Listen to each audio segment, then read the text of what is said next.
വാർത്താ മണിക്കൂറിലെ പ്രധാന റിപ്പോർട്ടുകളുമായി വാർത്താമഴ ആരംഭിക്കുന്നു. ഞാൻ എസ് വിജയകുമാർ. കൊല്ലം ജില്ലയിൽ നവകേരള സദസ്സിന് നേരെ പ്രതിഷേധം ഇന്നും തുടർന്നു. കരുനാഗപ്പള്ളിയിലേക്കുള്ള യാത്രയ്ക്കിടെ മഹിളാ കോൺഗ്രസ് മുഖ്യമന്ത്രിയെ കരിങ്കൊടി കാട്ടി. കറുത്ത വസ്ത്രമണിഞ്ഞെത്തിയ പ്രവർത്തകർ കരിങ്കൊടി കാട്ടി പ്രതിഷേധിക്കുകയായിരുന്നു.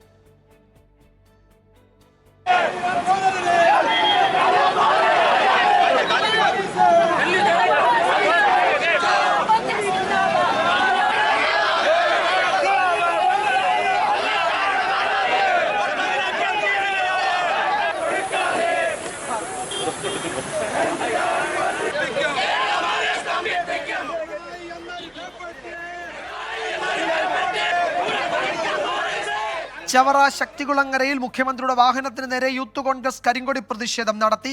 ചവറ നിയോജക മണ്ഡലം കമ്മിറ്റിയുടെ നേതൃത്വത്തിലായിരുന്നു പ്രതിഷേധം.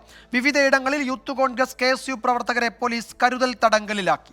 ഭരണഘടനാ വിരുദ്ധമായി കേന്ദ്രം ആ അവകാശം അപഹരിക്കുകയാണ്. എന്നിട്ട് സംസ്ഥാനത്തിന്റെ പരിധി കേന്ദ്രം നിശ്ചയിക്കുകയാണ്. അങ്ങനെ പരിധി നിശ്ചയിക്കുമ്പോൾ അത് കുറഞ്ഞു വരികയാണ്. ആ കുറഞ്ഞ തുകയും എടുക്കാൻ അനുവദിക്കില്ല. അതിൽ കിഫ്ബി എടുക്കുന്ന വായ്പ സംസ്ഥാന സർക്കാരിന്റെ കടമായി പരിഗണിക്കും. സാമൂഹ്യക്ഷേമ പെൻഷൻ കമ്പനി എടുക്കുന്ന വായ്പ സംസ്ഥാനത്തിന്റെ കടമായി പരിഗണിക്കും. ഇങ്ങനെ എടുക്കാൻ പറ്റുന്ന വായ്പയിൽ കുറവ് വരുത്തുക. നമ്മുടെ സംസ്ഥാനത്തിന് 2016 ശേഷമുള്ള 7 വർഷക്കാലം കേരളത്തിന് ലഭിക്കേണ്ട തുക, അതിൽ എത്രയാണ് കുറവ് വന്നത്? ആ കുറവ് 1,07,500 കോടിയിൽ പരം രൂപയാണ്.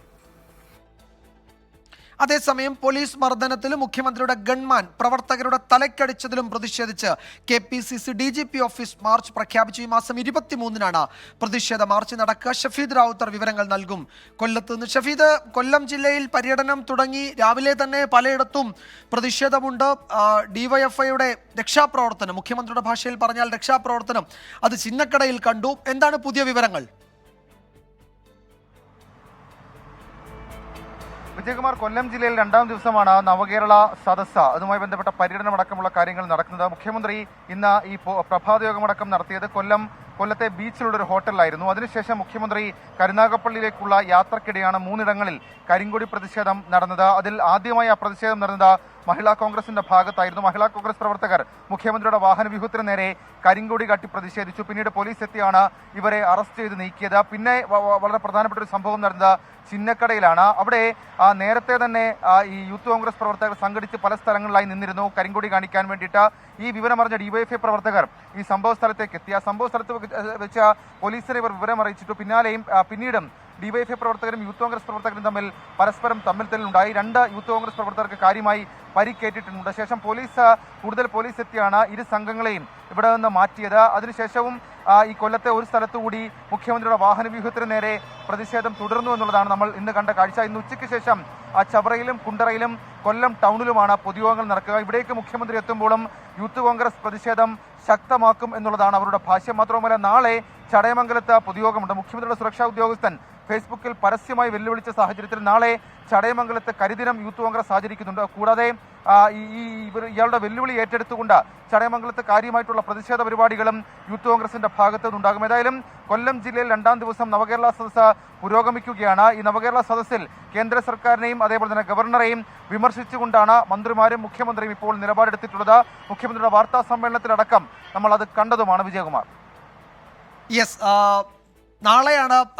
നാളെയും കൊല്ലം ജില്ലയിൽ പര്യടനമുണ്ട്. നാളെ യൂത്ത് കോൺഗ്രസിന്റെ കുറെ കൂടി കടുത്ത പ്രതിഷേധം ഉണ്ടായേക്കും. മുഖ്യമന്ത്രിയുടെ സുരക്ഷാ ഉദ്യോഗസ്ഥൻ പരസ്യമായി വെല്ലുവിളി നടത്തിയ സാഹചര്യത്തിൽ ആ നിലയ്ക്കുള്ള പ്രതിഷേധത്തിന് സാധ്യതയുണ്ട് എന്നാണ് കൊല്ലം ബ്യൂറോ റിപ്പോർട്ട് ചെയ്യുന്നത്. അതേസമയം ഈ വിഷയത്തിലെ യൂത്ത് കോൺഗ്രസിന്റെയും KSUവിന്റെയും ഒക്കെ പ്രതിഷേധം KPCC ഏറ്റെടുക്കുകയാണ്. DGP ഓഫീസ് മാർച്ചാണ് പ്രഖ്യാപിച്ചിരിക്കുന്നത്. ഈ മാസം 23-നാണ് പ്രതിഷേധ മാർച്ച് KPCC പ്രഖ്യാപിച്ചിരിക്കുന്നത്. ഷഫീദ് റാവുത്തറാണ് വിവരങ്ങൾ നൽകിയത്. മറ്റു ചില പ്രധാന വാർത്തകളിലേക്ക്. ഗവർണർ ആരിഫ് മുഹമ്മദ് ഖാന് നേരെ SFIയുടെ കരിങ്കൊടി പ്രതിഷേധം. തിരുവനന്തപുരം പട്ടത്ത് റോഡിലിറങ്ങി SFI പ്രവർത്തകർ ഗവർണറെ കരിങ്കൊടി കാട്ടി. അതേസമയം ആരിഫ് മുഹമ്മദ് ഖാൻ ദന്തപരിശോധനയ്ക്കെത്തിയ തിരുവനന്തപുരം ഡെന്റൽ കോളേജിലും പ്രതിഷേധമുണ്ടായി. SFI ഉയർത്തിയ ബാനർ മറയ്ക്കുന്ന തരത്തിൽ പോലീസ് വാഹനം പിന്നീട് പാർക്ക് ചെയ്തു. ദൃശ്യങ്ങളിലേക്ക് ആദ്യം.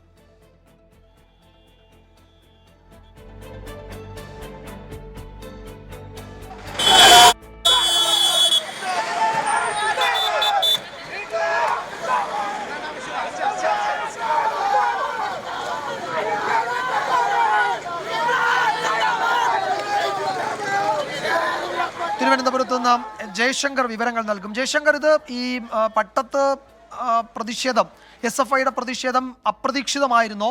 വലിയ സുരക്ഷ പോലീസ് ഒരുക്കിയിരുന്നുവല്ലോ, പക്ഷേ അതിനെ മറികടന്ന് പ്രവർത്തകർ വാഹന വ്യൂഹത്തിനടുത്തെത്തുകയും കരിങ്കൊടി വീശുകയും ചെയ്തല്ലോ, അല്ലേ? വിജയകുമാർ, SFIയുടെ പ്രതിഷേധം അപ്രതീക്ഷിതം എന്ന് തന്നെ വേണം പറയാൻ. പോലീസ് ജാഗ്രതയിലായിരുന്നു. പക്ഷേ പൊടുന്നനെയാണ് പ്രവർത്തകർ ഗവർണറുടെ വാഹനത്തിന് നേരെ റോഡിലിറങ്ങിക്കൊണ്ട് കരിങ്കൊടി വീശിയത്. കഴിഞ്ഞ ദിവസമെല്ലാം ഗവർണർ തലസ്ഥാനത്ത് തിരിച്ചെത്തിയ സമയത്ത് പ്രവർത്തകർ പ്രതിഷേധിക്കാൻ ശ്രമിച്ചിരുന്നെങ്കിലും പോലീസ് റോഡിൻ്റെ വളരെ ദൂരെ വെച്ചുകൊണ്ട് പ്രവർത്തകരെ തടഞ്ഞിരുന്നു. പക്ഷേ ഇത്തവണ പ്രവർത്തകർ റോഡിലേക്ക് ചാടിയിറങ്ങി ഗവർണറുടെ വാഹനത്തിന് നേരെ കരിങ്കൊടി വീശിയതിന് ശേഷം മാത്രമാണ് പ്രവർത്തകരെ പിടിച്ചു മാറ്റാൻ പോലീസിനായത്. പോലീസ് സുരക്ഷ കണക്കിലെടുത്ത് എല്ലാ ജംഗ്ഷനുകളിലും നിരവധി പോലീസുകാരെ വിന്യസിച്ചിരുന്നു. പക്ഷേ ഇതെല്ലാം മറികടന്നുകൊണ്ടാണ് തലസ്ഥാനത്ത് ഗവർണർക്ക് നേരെ SFI കരിങ്കൊടി വീശിയത്. ഗവർണർ രാജ്ഭവനിൽ നിന്ന് ദന്തൽ കോളേജിലേക്ക് പോകുന്ന വഴിയിൽ ഒരു തരത്തിലുള്ള പ്രതിഷേധവും SFI പ്രവർത്തകർ നടത്തിയില്ല. ശേഷം ദന്തൽ കോളേജിലെത്തിയപ്പോൾ അവിടുത്തെ വിദ്യാർത്ഥികൾ ഗവർണർക്കെതിരെ ബാനറും മറ്റും പതിച്ചിരുന്നു. ഈ ബാനറിന് മുമ്പിൽ പോലീസ് തങ്ങളുടെ വാഹനം നിർത്തി ഈ ബാനർ മറച്ചു. ഇതിനുശേഷം പരിശോധന പൂർത്തിയാക്കി ഗവർണർ തിരിച്ചു പോകുന്നതിനിടയിലാണ് പട്ടത്ത് വെച്ച ഗവർണർക്കെതിരെ അപ്രതീക്ഷിതമായി കരിങ്കൊടി കാണിച്ചത്. എന്തായാലും ഗവർണർക്കെതിരെയുള്ള പ്രതിഷേധം തുടരുമെന്നാണ് SFI വ്യക്തമാക്കുന്നത്. SFIയുടെ ജില്ലാ സെക്രട്ടറി ആദർശ് ഉൾപ്പെടെയുള്ളവരെ പോലീസ് അറസ്റ്റ് ചെയ്തിട്ടുണ്ട്. 10-ലധികം വരുന്ന പ്രവർത്തകരാണ് കരിങ്കൊടി പ്രതിഷേധം നടത്തിയത്. തുടർന്നും തലസ്ഥാനത്ത് ഗവർണർക്കെതിരെയുള്ള പ്രതിഷേധങ്ങൾ തുടരും. ഇന്നും നാളെയും ഗവർണർക്ക് മറ്റ് പൊതുപരിപാടികളില്ല. പക്ഷേ ഗവർണർ പറഞ്ഞത് എവിടെ കരിങ്കൊടി കാണിച്ചാലും അവിടെ ഇറങ്ങും എന്നായിരുന്നു. പക്ഷേ അത്തരമൊരു സാഹചര്യത്തിലേക്ക് പോയില്ല, അല്ലേ? ഇന്ന് ഗവർണർ അവിടെ ഇറങ്ങിയില്ല. പക്ഷേ ഗവർണറുടെ വാഹനത്തിൻ്റെ അടുത്തുവരെ പ്രവർത്തകരുടെ കരിങ്കൊടി എത്തി. നമുക്ക് ദൃശ്യങ്ങളില്ല. പക്ഷേ ഞാൻ അവിടെ നിൽക്കുന്ന സമയത്ത് കരിങ്കൊടി കാണിക്കുന്ന പ്രവർത്തകർക്ക് നേരെ ഗവർണർ കൈ വീശുന്നതായി കണ്ടു. സമരം ഗവർണർ കണ്ടിട്ടുണ്ട്, ശ്രദ്ധിച്ചിട്ടുണ്ട്. പക്ഷേ കാറിൽ നിന്നിറങ്ങി ഒരു പ്രതിഷേധത്തിനോ പ്രവർത്തകരെ മായി സംവദിക്കാനോ ഒന്നും ഗവർണർ കഴിഞ്ഞ തവണത്തെ പോലെ ശ്രമിച്ചിട്ടില്ല. വാഹനം നിർത്താതെ പോയി. പൈലറ്റ് വാഹനം ഉൾപ്പെടെ വലിയ വേഗതയിലായിരുന്നു വന്നത്. എന്തായാലും തലസ്ഥാനത്ത് പ്രതിഷേധം തുടരും. ഗവർണർക്ക് ഇന്നും നാളെയും ഞാൻ സൂചിപ്പിച്ച പോലെ പൊതുപരിപാടികളില്ല. പക്ഷേ കോഴിക്കോട് മാതൃകയിൽ ഗവർണർ പുറത്തേക്ക് ഇറങ്ങാനുള്ള സാധ്യതയും തള്ളിക്കളയാനാവില്ല. നമ്മൾ രാജ്ഭവനുമായെല്ലാം സംസാരിക്കുമ്പോൾ ഇത്തരത്തിലൊരു നീക്കം ഉണ്ടാകുമോ എന്ന് ചോദിക്കുമ്പോൾ അവർ ഇല്ല എന്നൊരു മറുപടി തരുന്നില്ല, ഉണ്ട് എന്നും പറയുന്നില്ല. പക്ഷേ അത്തരം ഒരു ഇതിനെ തള്ളുന്നില്ല എന്നാണ് നമ്മൾ ഇതിൽ നിന്ന് മനസ്സിലാക്കുന്നത്. എന്തായാലും തലസ്ഥാനത്ത് SFI സമഗ്രമായ സമരങ്ങൾക്ക് തന്നെയാണ് ആലോചിക്കുന്നതെന്നാണ് നേതൃത്വം പറയുന്നത്.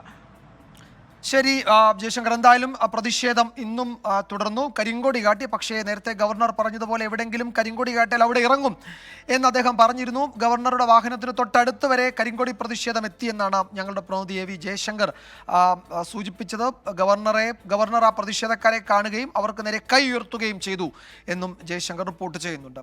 അതേസമയം ഗവർണർ ആരിഫ് മുഹമ്മദ് ഖാനും സർക്കാരും തമ്മിലുള്ള ഏറ്റുമുട്ടൽ ഇന്നും തുടർന്നു. പ്രോട്ടോകോൾ ലംഘിച്ച് മിഠായി തെരുവിൽ ഇറങ്ങിയ ഗവർണറുടെ നടപടി അനുകരണീയ മാതൃകയല്ലെന്ന് മുഖ്യമന്ത്രി പിണറായി വിജയൻ പറഞ്ഞു. എന്നാൽ ഒരു നോട്ടീസും ഇല്ലാതെ ഇറങ്ങിച്ചെല്ലാൻ കഴിയുന്ന സ്ഥലമാണ് കേരളമെന്ന് ഗവർണർ രാജ്യത്തെ ബോധ്യപ്പെടുത്തിയെന്നും മുഖ്യമന്ത്രി കൂട്ടിച്ചേർത്തു. ഗവർണർ ആവശ്യപ്പെട്ടാലും ഇല്ലെങ്കിലും സുരക്ഷ ഒരുക്കേണ്ടത് സർക്കാരിന്റെ ചുമതലയാണെന്നും മുഖ്യമന്ത്രി പറഞ്ഞു. ഈ നമ്മുടെ രാജ്യത്ത് ഇതുപോലുള്ള ആളുകൾക്ക് ഈ ഒരു നോട്ടീസും ഇല്ലാതെ പെട്ടെന്ന് ഇറങ്ങിച്ചെല്ലാൻ പറ്റുന്ന എത്ര സ്ഥലങ്ങൾ വേറെയുണ്ട്, എത്ര സംസ്ഥാനമുണ്ട്. അതാണ് കേരളത്തിൻ്റെ ഒരു പ്രത്യേകത. കേരളത്തിൽ ചെല്ലുന്നതിനോ നടക്കുന്നതിനോ സാധാരണഗതിയിൽ ഒരു പ്രയാസമില്ല. അപ്പോൾ കേരളത്തിൻ്റെ ക്രമസമാധാന നില വളരെ ഭദ്രമാണ് എന്ന് ഈ ഗവർണർക്ക് തന്നെ ഇതിലൂടെ ബോധ്യമാവുകയും അത് തൻ്റെ നടപടിയിലൂടെ രാജ്യത്തെ ബോധ്യപ്പെടുത്തുന്ന നിലയും വന്നിട്ടുണ്ട് എന്നുള്ളതാണ്. അങ്ങനെയായാലും ഇത് ചെയ്യാൻ പാടില്ല. ഈ ക്രമസമാധാന നില വളരെ ഭദ്രമായാലും ഒരു ഉന്നത സ്ഥാനത്തിരിക്കുന്ന ഒരു വ്യക്തി സാധാരണ പ്രോട്ടോക്കോളൊക്കെ ലംഘിച്ച് തോന്നിയ പോലെ ഇറങ്ങി നടക്കുന്നത് അത് അനുകരണീയമായ മാതൃകയല്ല. അത് ചെയ്തത് തീർത്തും തെറ്റായൊരു കാര്യമാണ്. ഗവർണറും സർക്കാരും തമ്മിലുള്ള പ്രശ്നം പരിഹരിക്കപ്പെടുമെന്ന് സ്പീക്കർ എൻ ഷംസീർ പറഞ്ഞു. ഗവർണർ പരിണതപ്രജ്ഞനാണ്. ഗവർണർ സർക്കാർ ഏറ്റുമുട്ടൽ തെരുവിലേക്ക് പോകുന്നത് ശരിയല്ല. പ്രതിഷേധിക്കാൻ വിദ്യാർത്ഥികൾക്ക് അവകാശമുണ്ട്. തെരുവ് യുദ്ധം നടത്തേണ്ട സ്ഥലമല്ല കേരളമെന്നും സ്പീക്കർ പറഞ്ഞു. ഇവിടെ പ്രതിഷേധിക്കാനുള്ള അവകാശം എല്ലാവർക്കും ഉണ്ട്, വിദ്യാർത്ഥികൾക്കുണ്ട്. വിദ്യാർത്ഥികൾക്ക് പ്രതിഷേധിക്കാനുള്ള അവകാശമുള്ളപ്പം ഉന്നത സ്ഥാനങ്ങളിരിക്കുന്നവർ പാലിക്കേണ്ട ഒരു ഡെക്കോറമുണ്ട്. ഇപ്പോൾ MLA നിലക്ക് ഞാൻ പ്രതികരിക്കുന്നത് പോലെ സ്പീക്കറായി എനിക്ക് പ്രതികരിക്കാൻ സാധിക്കില്ല. കാരണം ഞാനൊരു ഡക്കോറം കീപ്പ് ചെയ്യേണ്ട ഉത്തരവാദിത്തത്തിലേക്കാണ്. അപ്പോൾ അതുപോലെ അദ്ദേഹത്തിൻ്റെ ഭാഗത്ത് നിന്ന് അദ്ദേഹം വളരെ പരിണിതപ്രജ്ഞനായ രാഷ്ട്രീയ നേതാവാണ്, ഒരു കോൺസ്റ്റിറ്റ്യൂഷണൽ പോസ്റ്റ് ഹോൾഡ് ചെയ്യുന്ന ഒരാളാണ്. അങ്ങനെ ഒരു സ്ട്രീറ്റ് ഫൈറ്റിലേക്ക് പോകുന്നതിനോട് എനിക്ക് യോജിപ്പില്ല. അത് അദ്ദേഹം തന്നെയാണ് ആലോചിക്കേണ്ടത്. ഒരു വിദ്യാർത്ഥികളും ഒരു ഗവർണർ പദവിയിലിരിക്കുന്ന മനുഷ്യരും തമ്മിൽ ഒരു സ്ട്രീറ്റ് ഫൈറ്റ് നടത്തേണ്ട സ്ഥലമല്ല കേരളം.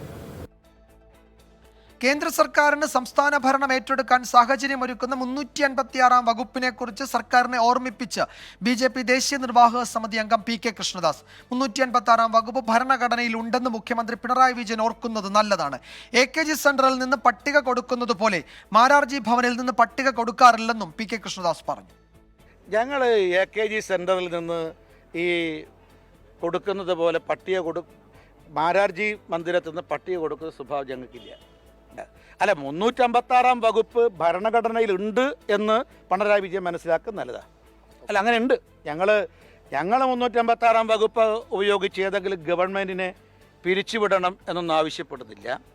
ഇപ്പം മാർക്സിസ്റ്റ് പാർട്ടിയുടെ സഹയാത്രികരായ കോൺഗ്രസ് ആണ് 100-ലധികം തവണ കേരളത്തിലെ EMS ഗവൺമെൻറ് ഉൾപ്പെടെ 356 വകുപ്പ് ഉപയോഗിച്ച് പിരിച്ചുവിട്ടത്. CPM 34 വർഷം ഭരിച്ച ബംഗാളിൽ ഞങ്ങളിന്ന് പ്രധാന പ്രതിപക്ഷ പാർട്ടിയായത് 356 വകുപ്പ് ഉപയോഗിച്ചിട്ടില്ല. ബംഗാളിൽ സംഭവിച്ചതുപോലെ ത്രിപുരയിൽ സംഭവിച്ചതുപോലെ ജനാധിപത്യപരമായി രാഷ്ട്രീയമായി പോരാട്ടം നടത്തി ബംഗാളിലെ പോലെ ത്രിപുരയെ പോലെ കേരളത്തിലെ മാർക്സിസ്റ്റ് പാർട്ടിയെ പരാജയപ്പെടുത്താനാണ് ഞങ്ങൾ ആഗ്രഹിക്കുന്നത്. സർക്കാർ എന്തിന് ഗവർണറുടെ പിന്നാലെ പോകുന്നുവെന്ന് K മുരളീധരൻ MP ചോദിച്ചു. ഈനാംപേച്ചിയാണോ മരപ്പെട്ടിയാണോ നല്ലതെന്ന് ചോദിക്കുന്നത് പോലെയാണ് ഗവർണർ സർക്കാർ പോരിൽ പ്രതിപക്ഷത്തിന്റെ നിലപാട് എന്തെന്ന ചോദ്യമെന്നും K മുരളീധരൻ പരിഹസിച്ചു. ഞങ്ങൾ ഈ ഗവർണർക്ക് എതിരാണ്, സർക്കാരിനെതിരാണ്. സർക്കാർ എന്തിനാ ഇയാളുടെ പിന്നാലെ പോകേണ്ട ആവശ്യം എന്താ? അയാളുടെ വഴിക്ക് പോട്ടെ. ഗവർണർ ചെയ്തതിനോട് 1% പോലും ഞങ്ങൾ യോജിക്കുന്നില്ല. അത്രയല്ലേ, എവിടെയെങ്കിലും ബാനർ തൂക്കിയാൽ എന്താ കുഴപ്പം എന്താ? അപ്പോൾ ഒരു ജില്ലേനെ അധിക്ഷേപിക്കുന്നത് ശരിയൊന്നുമല്ല. അതും ഗവർണർ. പിണറായി വിജയനോട് വിരോധം ഉണ്ടെന്ന് വിചാരിച്ചിട്ട് കണ്ണൂർ മുഴുവൻ മോശക്കാരാണ് എന്ന് പറയുന്നതിൽ അർത്ഥമുണ്ടോ? ഈനാംപേച്ചിയാണോ നല്ലത് മരപ്പെട്ടിയാണോ നല്ലതെന്ന് ചോദിക്കുന്ന പോലെയാണ് ഗവൺമെൻറ് ആണോ നല്ലത് ഗവർണറാണോ നല്ലതെന്ന് ഞങ്ങളോട് ചോദിക്കുന്നത്. ഇത് രണ്ടും കണക്കാണ് ഞങ്ങൾ പറയുന്നത്. കാലിക്കറ്റ് സർവകലാശാലയിൽ ഇന്നലെ ഗവർണർ പങ്കെടുത്ത സെമിനാറിൽ നിന്ന് വിട്ടുനിന്നതിന് വൈസ് ചാൻസലർ ഡോക്ടർ MK ജയരാജിനോട് രാജ്ഭവൻ വിശദീകരണം തേടും. VC കീഴ്വഴക്കം ലംഘിച്ചു എന്നാണ് രാജ്ഭവന്റെ വിലയിരുത്തൽ. പ്രോട്ടോകോൾ പാലിക്കാതെ ഗവർണർ സമാധാന അന്തരീക്ഷം തകർക്കാൻ ശ്രമിക്കുന്നുവെന്ന് ചൂണ്ടിക്കാട്ടി കേന്ദ്രത്തിന് കത്തയക്കാൻ സംസ്ഥാന സർക്കാരും നീക്കം തുടങ്ങി. VA ഗിരീഷ് വിവരങ്ങൾ നൽകും തിരുവനന്തപുരത്ത് നിന്ന്. ഗിരീഷ്, ഏറ്റുമുട്ടൽ പല തലങ്ങളിൽ തുടരുകയാണ്. ഒരു സമവായം എന്നത് വളരെ അകലെയാണ് എന്ന് തോന്നുന്നു. എന്താണ് അടുത്ത നീക്കം രാജ്ഭവന്റെയും സംസ്ഥാന സർക്കാരിന്റെയും? വിജയകുമാർ, ഗവർണർ സർക്കാർ ഏറ്റുമുട്ടൽ രൂക്ഷമായിരിക്കുമ്പോഴും വിട്ടുവീഴ്ചയ്ക്കില്ല എന്ന നിലപാടിലാണ് ഇരുപക്ഷവും ഉള്ളത്. ഗവർണർ ആകട്ടെ കഴിഞ്ഞ ദിവസം കാലിക്കറ്റ് സർവകലാശാലയിൽ താൻ ഉദ്ഘാടകനായ സെമിനാറിൽ പങ്കെടുക്കാത്തതിന് കാലിക്കറ്റ് VC ഡോക്ടർ MK ജയരാജിനോട് വിശദീകരണം തേടാനുള്ള തീരുമാനത്തിലേക്ക് കടന്നു കഴിഞ്ഞു. ഇദ്ദേഹം മനഃപൂർവ്വം വിട്ടുനിന്നതാണ് എന്നുള്ളതാണ് ഇപ്പോൾ ചാൻസലർ കൂടിയായ ഗവർണറുടെയും അതോടൊപ്പം തന്നെ രാജ്ഭവന്റെയും നിലപാട്. സാധാരണഗതിയിൽ ചാൻസലർ പങ്കെടുക്കുന്ന ഒരു പരിപാടിയിൽ VC പങ്കെടുക്കുക എന്നുള്ളത് കീഴ്വഴക്കമാണ്. VC ആണ് അധ്യക്ഷനാകാറുള്ളത്. എന്നാൽ അദ്ദേഹം അതിന് തയ്യാറായിട്ടില്ല. മാത്രമല്ല, എന്തെങ്കിലും അനാരോഗ്യമാണെങ്കിൽ അക്കാര്യം അറിയിക്കുകയും അതിന് പകരം VCയെ ചുമതലപ്പെടുത്തുകയും വേണം. ഇതൊന്നും ഇന്നലത്തെ ചടങ്ങിൽ ഉണ്ടായിട്ടില്ല. അതുകൊണ്ട് തന്നെ ഗവർണറെ മനഃപൂർവ്വം അപമാനിക്കാൻ വേണ്ടി VC കരുതിക്കൂട്ടി നടത്തിയതാണ് ഈ വിട്ടുനിൽക്കൽ എന്നുള്ളതാണ് രാജ്ഭവന്റെ പൊതുവായുള്ള ഒരു വിലയിരുത്തൽ. അതുകൊണ്ട് തന്നെ VCയോട് വിശദീകരണം തേടും. ഇതിനുശേഷമാകും മറ്റു നടപടികളിലേക്കൊക്കെ കടക്കുക. ഏതായാലും സർക്കാരുമായിട്ടുള്ള ഒരു തർക്കം രൂക്ഷമായിരിക്കുന്ന സാഹചര്യത്തിൽ മറ്റു ചില നടപടികൾ കൂടി രാജ്ഭവന്റെ ഭാഗത്തുനിന്നുണ്ടാകുന്നു എന്നുള്ളതാണ് ശ്രദ്ധേയം. ഇത് സാമ്പത്തിക അടിയന്തരാവസ്ഥയുമായി ബന്ധപ്പെട്ട കാര്യത്തിൽ ഒരു തവണ കൂടി ചീഫ് സെക്രട്ടറിയോട് വിശദീകരണം തേടാൻ ഗവർണർ ഇപ്പോൾ രാജ്ഭവൻ നീക്കം തുടങ്ങിയിരിക്കുന്നു. എന്നാൽ ഇതിനൊക്കെ അപ്പുറത്തേക്ക് സംസ്ഥാന സർക്കാരാകട്ടെ ഗവർണർക്കെതിരെ രൂക്ഷമായ ഭാഷയിൽ പ്രതികരിക്കുന്നു. അതോടൊപ്പം തന്നെ ഇദ്ദേഹത്തിനെതിരെ കേന്ദ്രത്തിന് പരാതി നൽകാനുള്ള നീക്കവും ഇപ്പോൾ സംസ്ഥാന സർക്കാർ നടത്തുന്നുണ്ട്. ഇതിനായി കത്ത് തയ്യാറാക്കാനുള്ള നടപടികളിലേക്ക് ഇപ്പോൾ സർക്കാർ കടന്നിരിക്കുന്നു. ഏറ്റവും പ്രധാനമായി ചൂണ്ടിക്കാണിക്കുന്നത് പ്രോട്ടോകോൾ ലംഘിച്ചുകൊണ്ട് സംസ്ഥാനത്തെ ക്രമസമാധാന നില തകർക്കുന്നതിനുള്ള ഒരു ശ്രമം, മനഃപൂർവ്വമായ ശ്രമം ഗവർണറുടെ ഭാഗത്തുനിന്നുണ്ടാകുന്നു. പ്രതിപക്ഷത്തിൻ്റെ തലവൻ എന്നുള്ള നിലയിൽ അദ്ദേഹം പാലിക്കേണ്ട ചില പ്രോട്ടോക്കോളുകളുണ്ട്. എന്നാൽ അതേസമയം തന്നെ സംസ്ഥാന സർക്കാരിനെയും പോലീസിനെയും ആഭ്യന്തര മന്ത്രാലയത്തിനെയും എല്ലാം വെട്ടിലാക്കിക്കൊണ്ട് സംസ്ഥാനത്ത് ക്രമസമാധാന നില തകർന്നു എന്ന് വരുത്താനുള്ള ഒരു നീക്കം നടത്തുന്നു എന്നുള്ളതാണ് ഗവർണർക്കെതിരെ സംസ്ഥാന സർക്കാർ ഉന്നയിക്കുന്ന ഏറ്റവും പ്രധാനപ്പെട്ട ആക്ഷേപം. ഇത് ഗിരീഷാണ് വിവരങ്ങൾ നൽകിയത്. ഒരു പ്രധാനപ്പെട്ട വാർത്ത ഡൽഹിയിൽ നിന്ന് ഇപ്പോൾ എത്തുന്നുണ്ട്. പ്രതിപക്ഷത്തിനെതിരായ കൂട്ട സസ്പെൻഷൻ നടപടി പാർലമെന്റിൽ തുടരുകയാണ്. ഇന്ന് 50 പ്രതിപക്ഷ എംപിമാരെ കൂടി സസ്പെൻഡ് ചെയ്തു. ഇതോടെ ഈ സമ്മേളന കാലയളവിൽ രാജ്യസഭയിലും ലോക്സഭയിലുമായി സസ്പെൻഡ് ചെയ്തവരുടെ എണ്ണം 142 ഉയർന്നു. ഇന്നലെ മാത്രം 78 എംപിമാരെയാണ് സസ്പെൻഡ് ചെയ്തത്. ഇന്ന് സസ്പെൻഷനിലായവരിൽ KPCC അധ്യക്ഷൻ K സുധാകരനും ഡാനിഷ് അലിയും സുപ്രിയ സുലെയും ഉൾപ്പെടുന്നു. ആർ രാധാകൃഷ്ണൻ വിവരങ്ങൾ നൽകും ഡൽഹിയിൽ നിന്ന്. ആർക്കെ ഏറെക്കുറെ പ്രതിപക്ഷ ബെഞ്ചുകൾ ശൂന്യമായി എന്ന് തോന്നുന്നു ഇപ്പോഴല്ലേ? തീർച്ചയായിട്ടും ആണ് വിജയൻ, നമുക്ക് അങ്ങനെ പറയാം. കാരണം ഏതാണ്ട് 50 പേരാണ് ഇപ്പോൾ സസ്പെൻഡ് ചെയ്യപ്പെട്ടിരിക്കുന്നത്. കേരളത്തിൽ നിന്ന് പ്രധാനപ്പെട്ടത് ശശി തരൂർ, ഒപ്പം K സുധാകരൻ അടക്കം അടൂർ പ്രകാശ് ഉൾപ്പെടെയുള്ളവരാണ്. ഈ അബ്ദുസമദ് സമദാനി അടക്കമുള്ളവരാണ് ഈ സസ്പെൻഡ് ചെയ്യപ്പെട്ടവരുടെ പട്ടികയിൽ ഉള്ളത്. ആകെ 50 പേർ സസ്പെൻഡ് ചെയ്യപ്പെട്ടിരിക്കുന്നു. അതിൽ മനീഷ് തിവാരി ഉണ്ട്, സുപ്രിയ സുലെയുണ്ട്, കാർത്തി ചിദംബരമുണ്ട്, ഡാനിഷ് അലിയുണ്ട്. അങ്ങനെ വളരെ പ്രധാനപ്പെട്ട പ്രതിപക്ഷ നിരയുടെ ശബ്ദങ്ങൾ എന്ന് പറയുന്ന നേതാക്കന്മാർ ഉൾപ്പെടെയുള്ളവർക്കാണ് ഇന്ന് ഈ നടപടിക്ക് വിധേയരാകേണ്ടി വന്നത്. വളരെ രൂക്ഷമായിട്ടുള്ള വിമർശനങ്ങൾ ഉന്നയിച്ചുകൊണ്ടാണ് ചെയർ ഈ നടപടിയിലേക്ക് കടന്നത്. സഭാ നടപടികൾ നടത്തിക്കൊണ്ടു പോകുന്നതിന് ഒരു വിധത്തിലും പറ്റുന്ന ഒരു സാഹചര്യത്തിലേക്ക് കാര്യങ്ങൾ എത്തുന്നില്ല. സഭയെ ഓർഡർ അല്ലാതാക്കി മാറ്റുന്ന വിധത്തിലുള്ള ഇടപെടലാണ് നടത്തുന്നത്. പ്രതിഷേധമാകാം, പക്ഷെ പ്രതിഷേധം സഭാ നടപടികളെ മുൻവിധികളോടെ തടസ്സപ്പെടുത്തുന്ന വിധത്തിൽ എത്തരുത് എന്ന നിഗമനം ഉൾപ്പെടെയാണ് ചെയർ വ്യക്തമാക്കിയത്. സഭയുടെ സമാനതകളില്ലാത്ത വിധത്തിലാണ് സഭാ നടപടികളെ തടസ്സപ്പെടുത്തുന്ന പ്രതിഷേധ പരിപാടികൾ എത്തുന്നത്. നടുത്തളത്തിൽ ഇറങ്ങരുത് എന്നതാണ് ചട്ടം. ആ ചട്ടം കാറ്റിൽ പറത്തിക്കൊണ്ട് പ്ലക്കാർഡുകൾ അടക്കം ഉയർത്തിക്കൊണ്ട് ചെയറിന് നേരെ ഓടിയെടുക്കുന്നതടക്കമുള്ള നടപടികൾ ഉണ്ടാകുന്നു. ഇത് അംഗീകരിക്കാൻ സാധിക്കില്ല എന്നുള്ളതാണ് ഇപ്പോൾ ചെയർ വ്യക്തമാക്കിയിരിക്കുന്നത്. പാർലമെന്ററി കാര്യ മന്ത്രിയാണ് ഇതുമായി ബന്ധപ്പെട്ടിട്ടുള്ള പ്രമേയം അവതരിപ്പിച്ചത്. ആ പ്രമേയം സഭ ശബ്ദവോട്ടോടുകൂടി അംഗീകരിക്കുകയായിരുന്നു. ഒരുപക്ഷെ ശശി തരൂർ ഉൾപ്പെടെയുള്ള നേതാക്കന്മാർ ഈ സസ്പെൻഷൻ ശരി ആർക്കെ എന്തായാലും ഇതുവരെ 142 എംപിമാരെയാണ് ഇരു സഭകളിൽ നിന്നുമായി സസ്പെൻഡ് ചെയ്തിരിക്കുന്നത്. വലിയ പ്രതിഷേധം പ്രതിപക്ഷത്തു നിന്ന് ഉയർന്നു വരുന്നുണ്ട് എങ്കിലും അത് അവഗണിച്ച് ഈ അച്ചടക്ക നടപടികളെന്ന് കേന്ദ്ര സർക്കാർ പറയുന്ന ഈ സസ്പെൻഷനുമായി അവർ മുന്നോട്ട് പോവുക തന്നെയാണ് ഇന്നും. അതാണ് ഇന്നത്തെയും ലോക്സഭയിലെയും രാജ്യസഭയിലെയും കാഴ്ച. ഈ റിപ്പോർട്ടോടെ വാർത്താ അവസാനിക്കുന്നു.